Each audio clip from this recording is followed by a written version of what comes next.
Chapter 1. The ad said wedding companion needed, 1 weekend, upscale event, professional discretion required, generous compensation.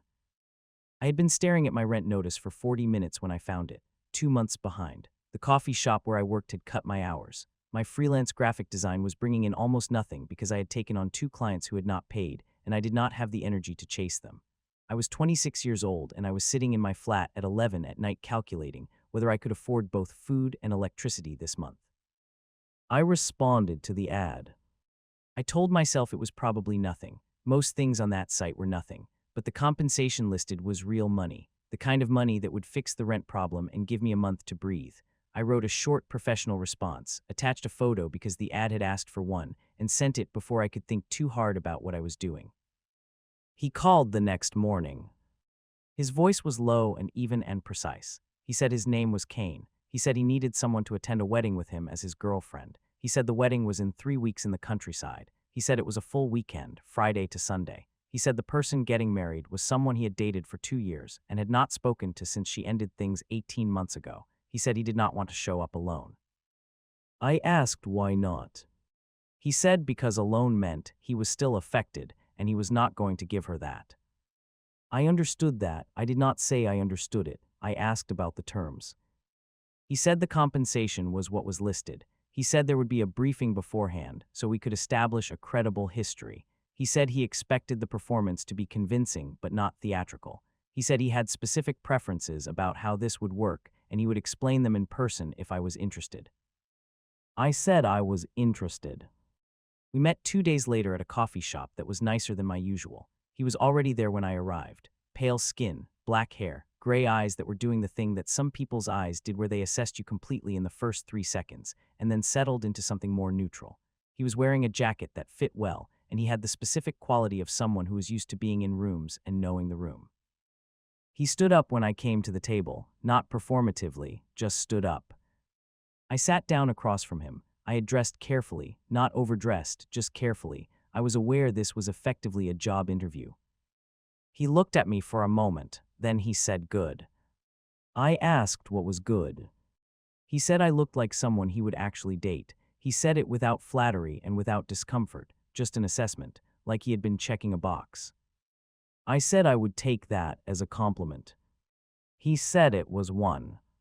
We spent an hour going through the details. The wedding was in the Cotswolds. His ex's name was Sophie. She was marrying someone called James who had money and a family estate. There would be approximately 80 guests. Several of them were mutual friends from when he and Sophie had been together. He wanted a story that was simple and verifiable. We had met through work 6 months ago. We had been together for 4 months, not long enough to be serious by most people's standards, but long enough to bring to a wedding. I took notes. He watched me take notes and said nothing about it. I asked if there was anything I needed to know about him specifically, things that would come up, things that people would ask. He said he ran a design consultancy. He said he had grown up in Edinburgh. He said he had 2 younger sisters. He said he did not have pets and did not want any. He said he drank whiskey and did not like sweet cocktails. He said he ran in the mornings and read in the evenings. He gave me all of this in the same precise flat way he gave me everything else. I wrote it all down. I told him about myself, the coffee shop and the freelance design, the flat in East London, the fact that I had grown up in Bristol and moved to London 4 years ago, my sister who still lived in Bristol and called me every Sunday. I gave him the version that was true and compact. He listened without writing anything down. When I finished, he said he would remember it. I believed him. He had that quality. We agreed on the terms. He paid half up front by bank transfer before I left the coffee shop. When I got home and saw the notification, I sat on my bed for a moment and thought about what I had agreed to. Then I paid my rent. Chapter 2. We met 3 more times before the wedding. Not his idea, mine. I am thorough about things. I had agreed to perform a convincing relationship, and I was not going to do it poorly. The first time I had been briefed. The second and third times I wanted to actually know him well enough that the knowing would show. He agreed to the additional meetings without making anything of them. He said wherever I wanted. I picked the coffee shop again, then a pub, then a walk along the canal because I thought moving while talking was easier than sitting still, and I wanted to see how he moved. He moved like someone who knew where he was going, not aggressively, just with the quality of someone who had made a decision and was following through on it. He walked at a pace that matched mine without adjusting ostentatiously. He did not check his phone. I asked him questions, a lot of them, not just the wedding ones, the real ones, what he was like when he was not performing anything, what made him laugh, what he could not stand, what he was actually good at versus what he was good at making look easy. He answered all of them, with the same precise flat honesty he had given the basics. He said he was not good at small talk. He said he was very good at his work and he knew it and he did not apologize for knowing it. He said he found most parties exhausting and went to them anyway because refusing them entirely was its own kind of statement. He said he laughed at things that were specifically observed. He said he could not stand dishonesty about motivation. When people did things for reasons they would not admit he noticed, and it stayed with him. I said that was inconvenient for someone hiring a fake girlfriend. He was quiet for a second, then he said the motivation here was honest. He said we both knew exactly what we were doing and why. He said that was different from dishonesty. I thought about that. He asked me questions too. He was good at questions, not the social kind that created the impression of interest, the actual kind. He asked about the graphic design and what I found interesting about it. He asked about Bristol and what I missed about it. He asked what I was trying to do, not what I was doing, what I was trying to do, and it was such a specific distinction that I stopped walking for a second. I said I was trying to do design work I actually cared about. I said I had been so focused on getting any clients that I had taken any work, and most of it was not what I wanted to do. I said I had a specific kind of work in mind, and I had not gotten there yet. He asked what kind. I told him. He listened the way he listened to everything, fully. He said he knew someone who might be relevant. He said it without making it a favor, just information. He said he would think about whether an introduction made sense.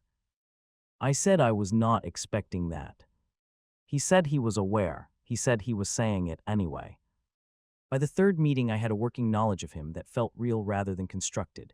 I knew how he took his coffee, and that he would not say if a restaurant was bad but would never go back.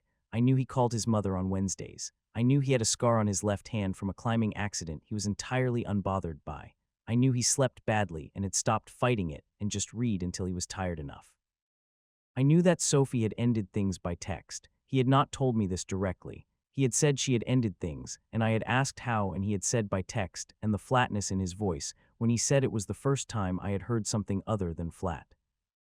I did not push it, I filed it. On the way home from the third meeting, I thought about the wedding. I thought about standing next to him in front of 80 people and performing 4 months of a relationship that did not exist. I thought about how the performance felt less like performance already and more like continuation. I thought about Sophie getting a text and him reading it. I thought about him hiring me for this and what it said about him that he had. Not pathetic, that was not what it said. It said he cared about not looking like he had been reduced by something. That was a specific kind of pride, the kind that was not about ego but about preservation. He was preserving something, I understood that. I went home and I picked out what I was going to wear to the wedding. Chapter 3. He picked me up at 7 on Friday morning in a car that was understated and expensive and clean in the way of someone who used their car seriously. I had one bag, he had one bag. We loaded them and got in and he pulled out of my street and onto the main road and the weekend began. We talked for the first hour, not about the wedding, about other things, the week we had each had, a piece of news that had been annoying him, a project I had finished the night before that had gone better than expected. The conversation had the quality of two people who had gotten comfortable with each other without making a decision to and were now simply being comfortable.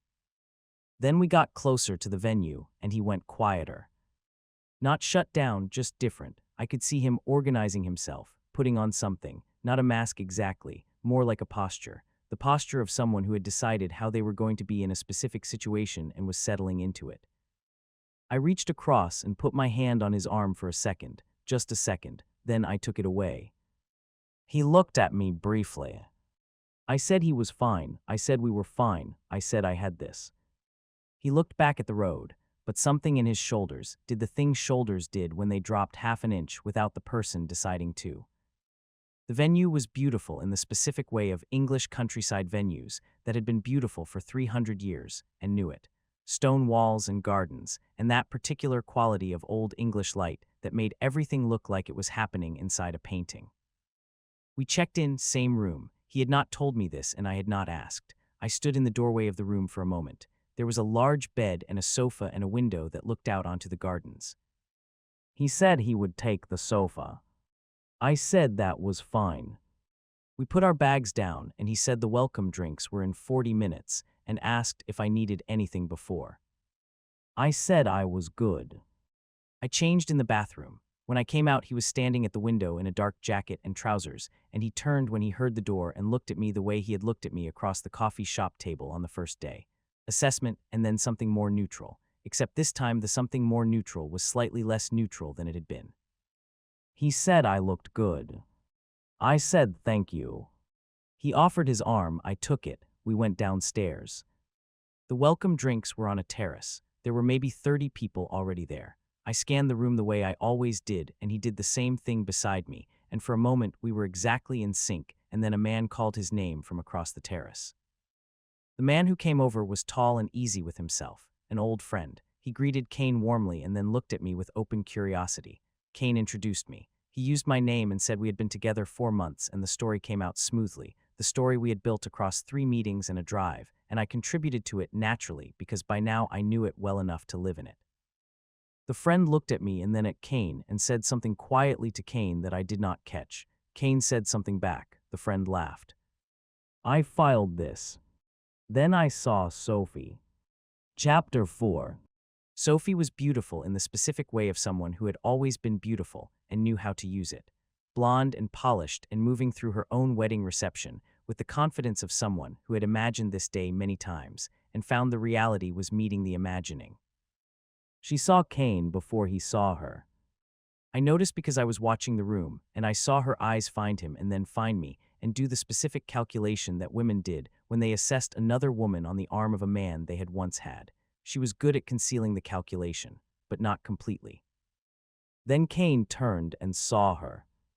I was watching his face. The flat, precise quality of it did not change. He did not go stiff. He did not smile too much or too little. He simply looked at her with the same neutral evenness he brought to most things and said her name and said congratulations, and she said his name, and there was a moment where the air between them had a specific quality, and then I said something.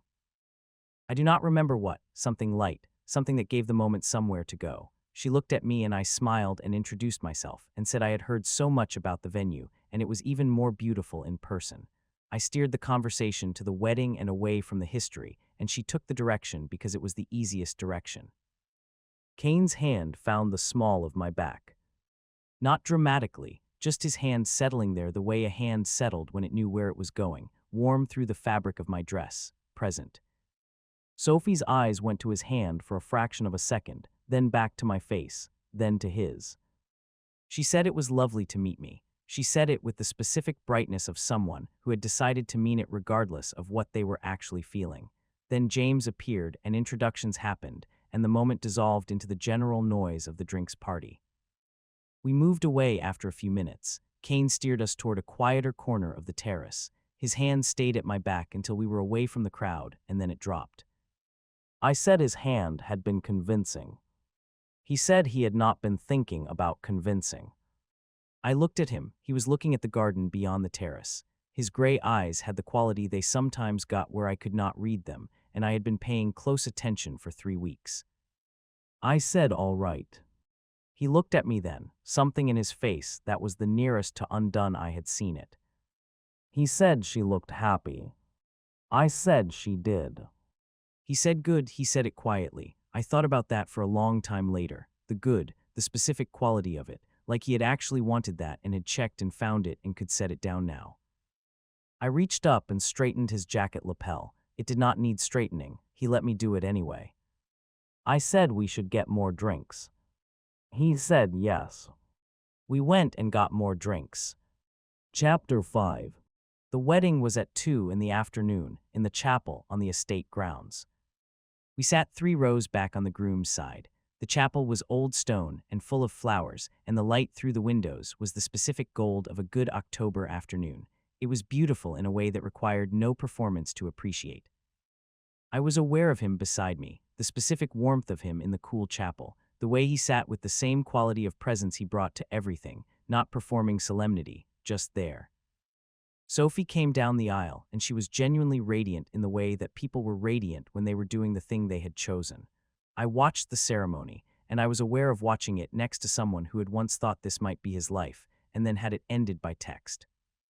I found his hand. I did not plan it. My hand just moved to where his was on his knee, and I put mine over it. He turned his hand over and held mine.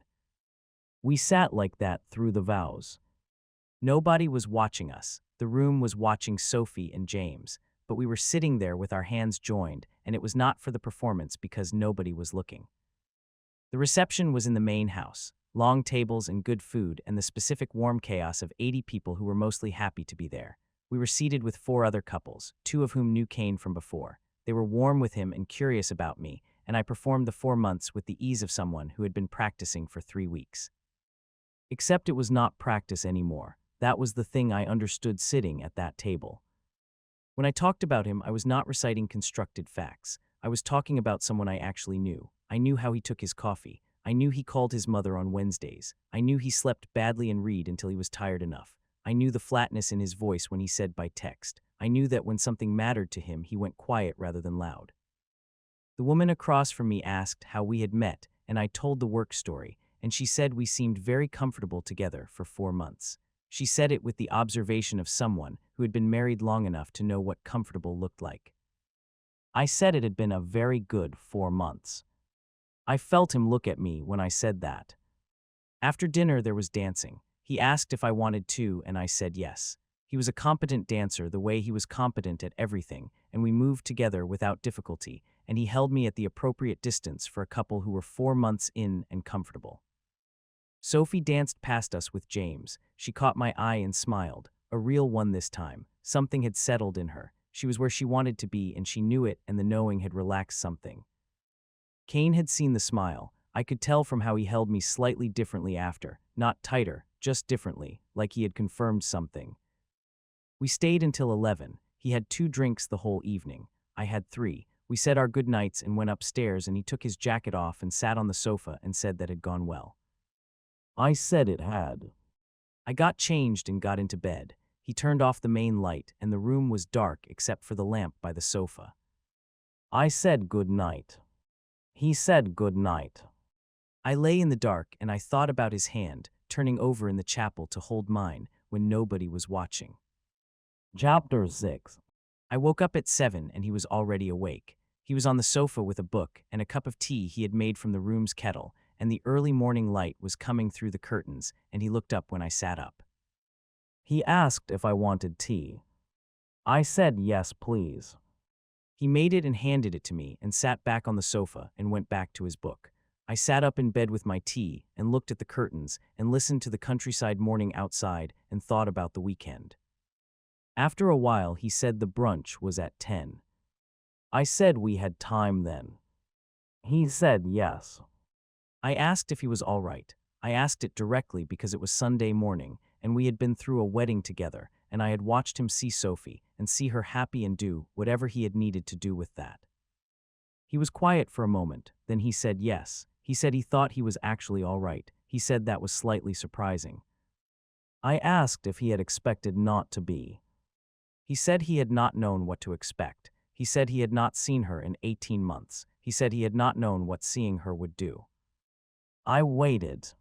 He said it had done less than he thought it would. He said he did not mean that badly. He said he thought it meant something had resolved that he had not known was unresolved. He said seeing her happy and seeing that it was real had done something. He said he was not sure what to do with the something.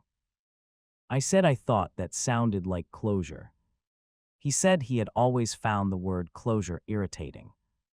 I said I knew. I said I was using it anyway because it was accurate even if it was irritating. He almost smiled. The actual smile came after, small and real.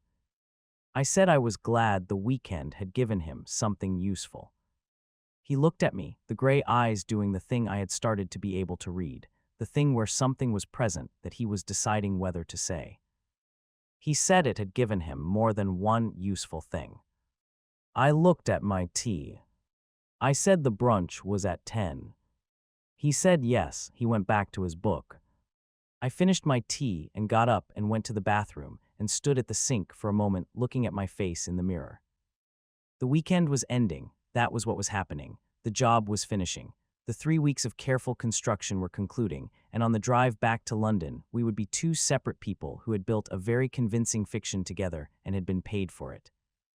I thought about his hand turning over in the chapel.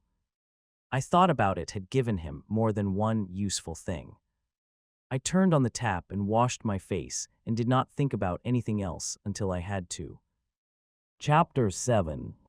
The brunch was easy. The weekend's social work was done, and everyone was in the specific relaxed state of people who had made it through an event successfully. Sophie came and found us at the end and hugged me and said it was so lovely to meet me, and she hoped we would all get together in London sometime. She was genuine about it. I was genuine back.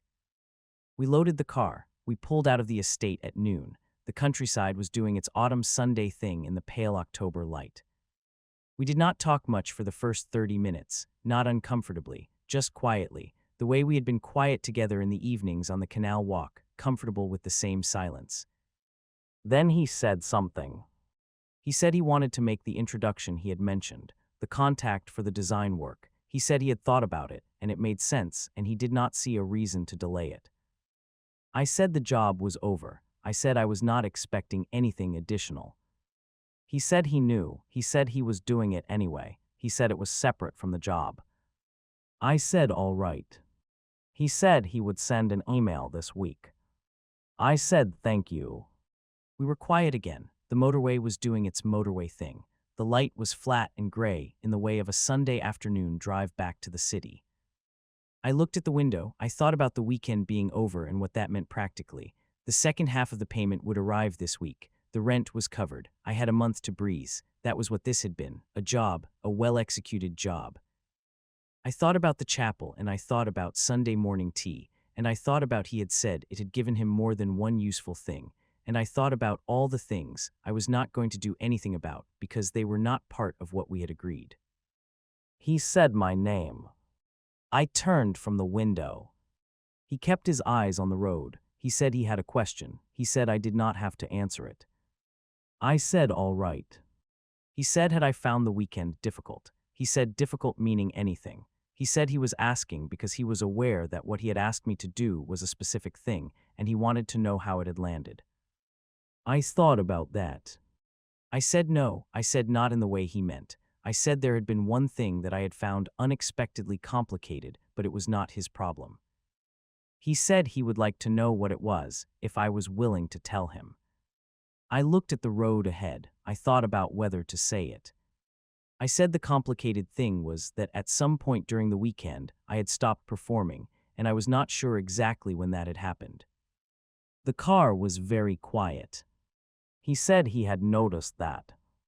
I said when. He said the chapel. He said when I found his hand. He said he had not been performing either at that point. I did not say anything. He did not say anything. The motorway continued being the motorway. After a while, he said he would like to take me to dinner, not as part of anything, just dinner. He said he understood if that was not something I wanted. He said he thought it was something he wanted, and he was telling me because he had found over the course of the weekend that not saying things had costs he was less willing to pay than he used to be. I looked at him, the side of his face, the gray eyes on the road. I said yes. He said all right. We drove the rest of the way to London, and when he dropped me at my flat, he said he would be in touch about dinner and the email, and I said all right and got out, and he drove away. I stood on the pavement outside my building with my bag, and I thought about the weekend and what it had been and what it was going to be now. I went inside. Chapter 8. The email arrived on Tuesday, an introduction to a creative director at a studio that did exactly the kind of work I had described on the canal walk. Cain's email was brief and specific and said exactly what needed saying and not a word more. The creative director responded the same day. I had a meeting with her on Thursday. It went well, very well. The kind of well where you walk out onto the street afterward and stand in the cold air for a moment because you need to be somewhere that has weather before you call anyone. I called my sister first, then I texted him. He replied within 2 minutes. He said good. Then he said dinner Friday if I was free. I said Friday worked. He picked a restaurant that was good without being the kind of good that was a performance. We sat across from each other and ordered, and the dinner did the thing that dinner did when two people had been building a knowledge of each other for weeks and were now doing it without a script. It was better than the briefing dinners, not because the briefing dinners had been bad, because the briefing dinners had had a specific purpose, and this one had a different purpose, and the different purpose allowed things that the specific purpose had not. He asked about the meeting. I told him in detail. He listened and asked the right questions. He said something that was useful about how to approach the next step, and it was useful in the specific way of advice from someone who understood the industry rather than someone who was being supportive. I said I appreciated the introduction.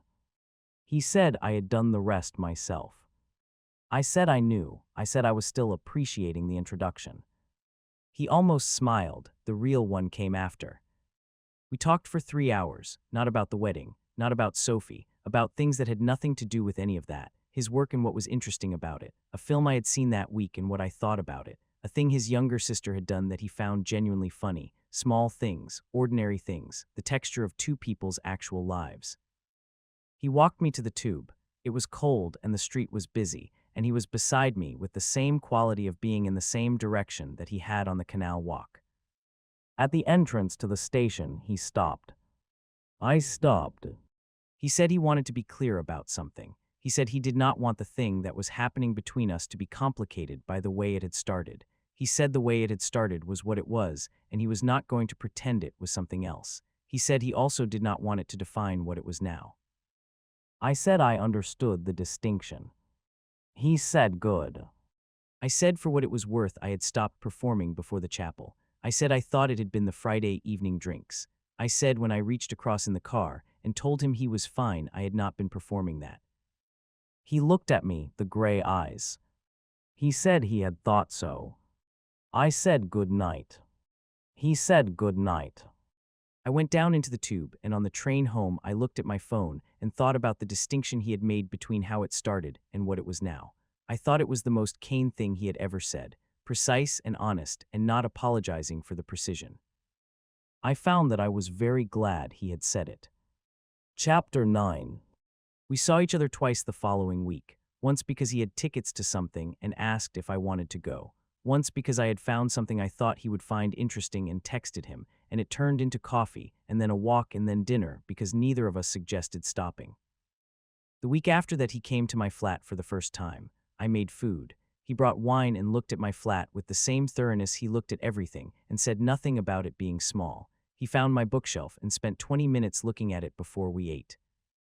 He said I had good taste in some things and questionable taste in others. I said that was accurate. He said which ones did I think were questionable. I told him he disagreed with my assessment. We argued about it pleasurably for the rest of dinner. I found that I was happy in the specific way I was happy when I was with someone who engaged with me fully, not someone who agreed with me, someone who was actually there in the conversation, bringing their own thing, pushing back, being interested in the pushback I gave back. He was like that. He had always been like that. I had noticed it in the briefing meetings, but without the structure of the job around it, the quality of it was more present, more available. After dinner, we were on the sofa with the remaining wine, and he said something. He said he had not done this in a while. He said this meaning something like this, something that was going well, something that was easy without being effortless, that required something from him and gave something back.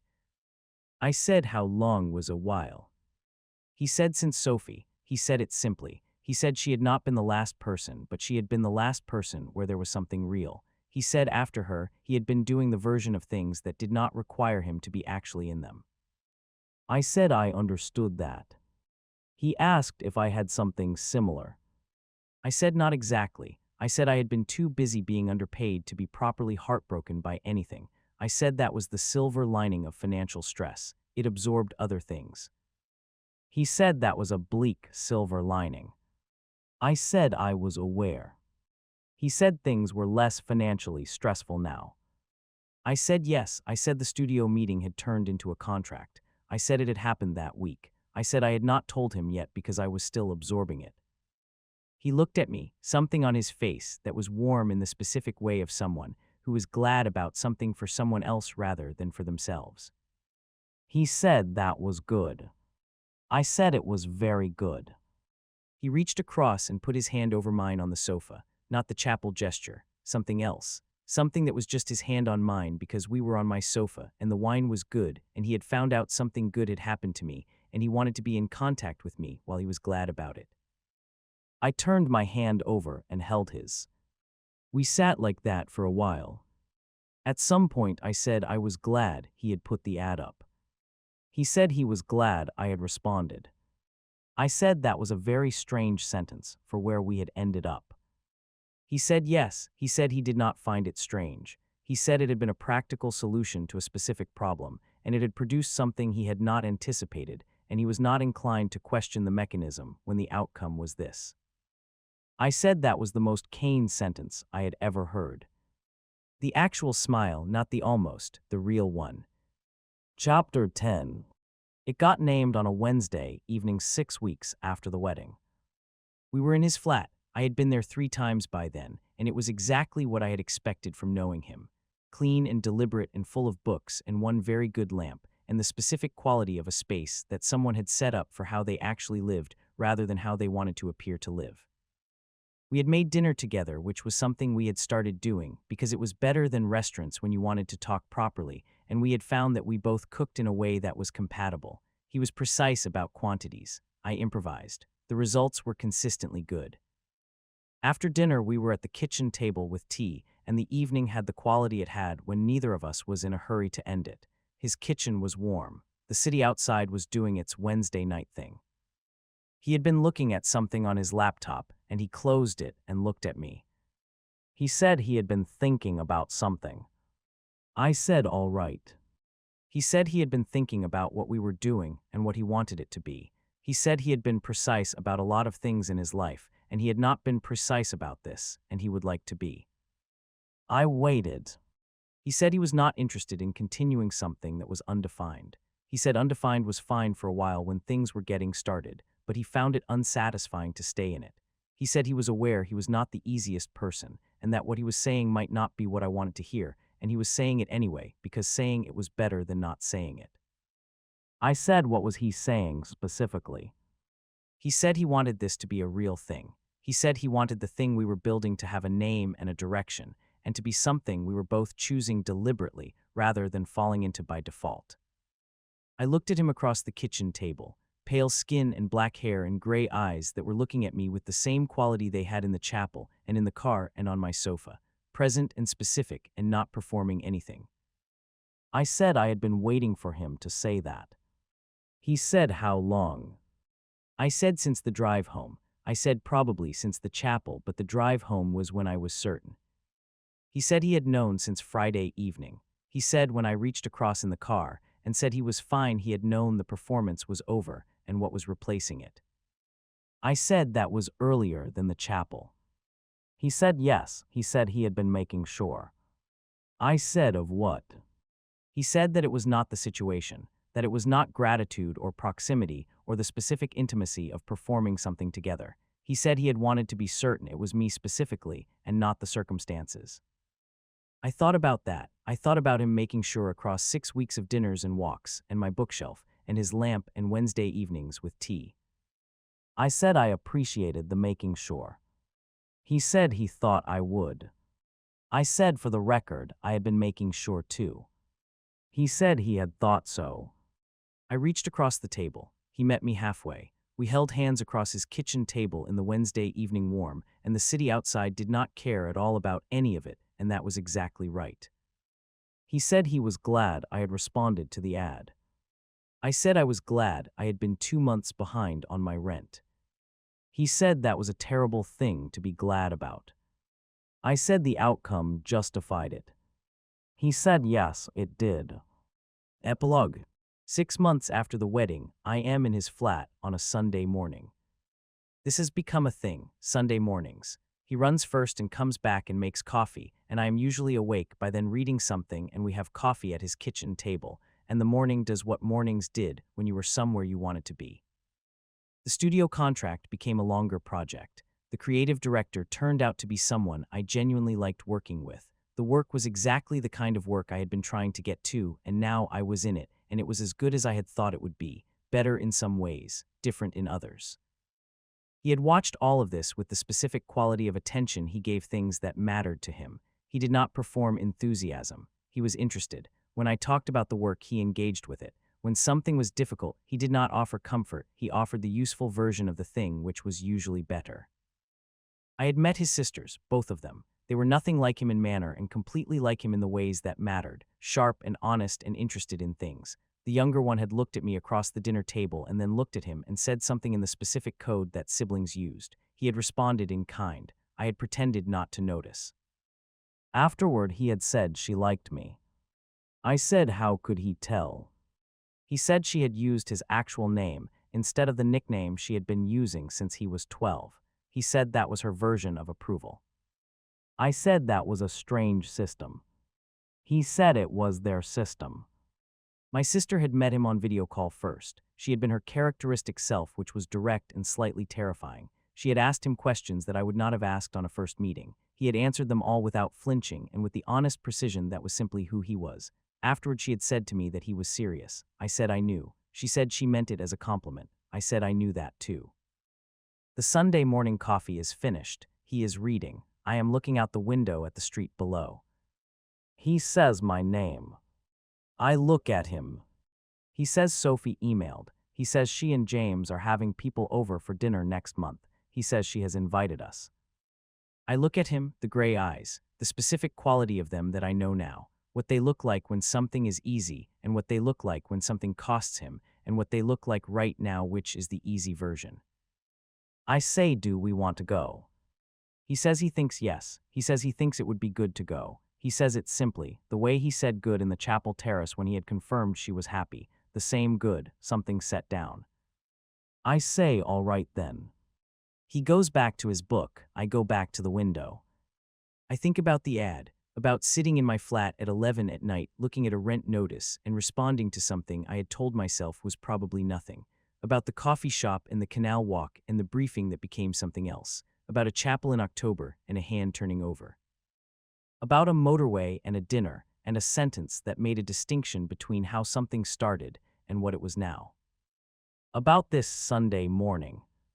I am glad I was 2 months behind on my rent. I will never tell him that again, because he will say it is a terrible thing to be glad about, and he will be right, but I am glad. The morning is warm. The coffee was good. He is reading in the chair that is his chair in his flat that is also mine now in the ways that matter. That is everything. That is more than enough.